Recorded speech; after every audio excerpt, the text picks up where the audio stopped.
Investors may or may not be business partners as well. Investors, for the most part, care about maybe one thing over everything else.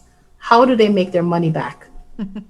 That is what they care about. You don't go into the world of investing just because. You may have, charitable reasons, you may believe in a certain project, but at the end of the day, they want to know how they make their money back. So if I have a small business come to me and say, I have a potential investor, great. The first question I ask them, how are they going to make their money back? And if you don't have any idea how you can pay these people back or how you can make it worthwhile for them to invest in your company, then you need to revisit what you're doing. You need to revisit engaging an investor.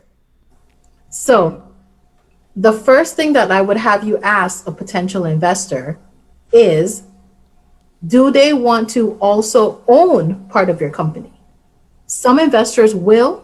Some investors want 15, 20, 30%, 50%, 51%. Whoa. Who knows? 51%. 51%. I had a client bring me an investor agreement where the person was paying something like $25,000 or $50,000 investment, and they wanted 51%. I immediately, like I said, I don't really make decisions for business owners. They make it for themselves. I just told them, let me explain to you what this investment, or it was a subscription agreement, what this subscription agreement is saying to you. And the second I explained it and I showed him on the contract what it was saying, he decided he did not want to engage in that investor anymore. And I supported his decision because I thought it was ridiculous.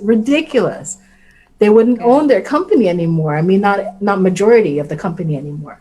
So the first thing you want to ask is, great, you want to interject money into my company and my project. What do you want from it? What do you want? You want to be a part of the company? It's a yes or a no. Some investors will want yes, and some investors say, no, I want to either have a profit share. I want you to pay me back in 6 months to a year at a 10% interest rate, whatever that case may be. You need to pinpoint what is it that this investor wants. What do they want from you and your company?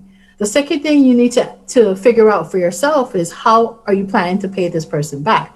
So most investors I know will ask you not just a presentation of your company and your product or your service, but they will ask you for that all-important business plan that Andrea and Marie Gill and all the others talked about. Business plan. They want to see, if I give you this $1 million, tell me what you are spending this $1 million on. Tell me. Is it going to be production of products? Is it going to be paying yourself a salary of $900,000 for the year? Mm-hmm. Is it going to be, what is it that you're going to be using that money for? And then on the other side of that, investors want to see, what is your financial projection?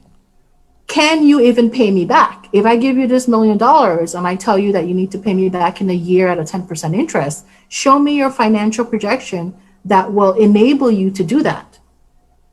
So these are, they're financially savvy people. Usually these investors are. So they want to make sure that they look at your expenses, they look at your financial projections, and that you're within that ballpark of being able to pay them back.